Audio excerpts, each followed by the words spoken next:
পারি নেই, কারণ ওরা ছিল দুটো মাইক্রোবাসে 10-12 জন লোক, আমি ছিলাম একা এবং ওদের সবাই অস্ত্র ছিল। আমাকে ধরে গিয়ে 14 মাস রাখা হয় টর্চার সেলে।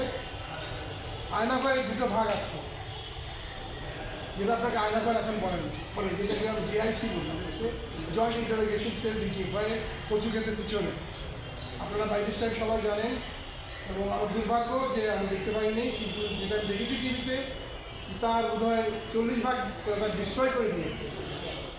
আপনারা যদি আয়নাঘর কি আসলে জানতে চান, তাহলে বড় বড় যদি আপনাকে যে কী বলে কন্টেনার আছে না, লোহার কন্টেনার দেখেন জাহাজে যায়, ঠিক ওই যদি আরও লম্বা করেন, অন্ধকার করে রাখেন, যে ওটার ভিতরে যা থাকে ঠিক আয়নাঘর তাই ছিল।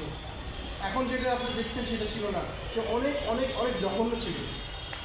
এবং তারা সেখানে আমাকে 5 মাস রাখি হলো রিমান্ড সেল, যেখানে গ্রেড 2 টর্চার, 24 ঘন্টা একজনের বন্দির উপর চালানো হতো।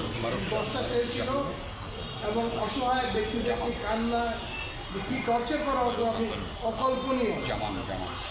আমার সবচেয়ে খারাপ লাগে, সবচেয়ে অবাক লাগে যে আমি সেনাবাহিনীতে যখন ছিলাম, ক্যাপ্টেন চাকরি আমি অবস্থা করি, শহীদ প্রেসিডেন্ট জিয়াউর রহমান ওনাকে সিলেক্ট করার পর আমি চাকরি ছিলাম।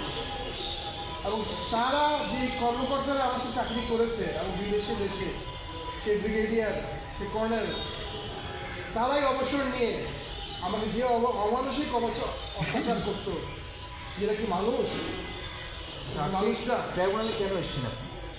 আমি দায় করতে অভিযোগ দিয়েছি যারা পারপিটেটর। আপনি অভিযোগ দিয়েছেন কিনা? অভিযোগ দিয়েছেন? জি, আমি অভিযোগ দিয়েই আসছি।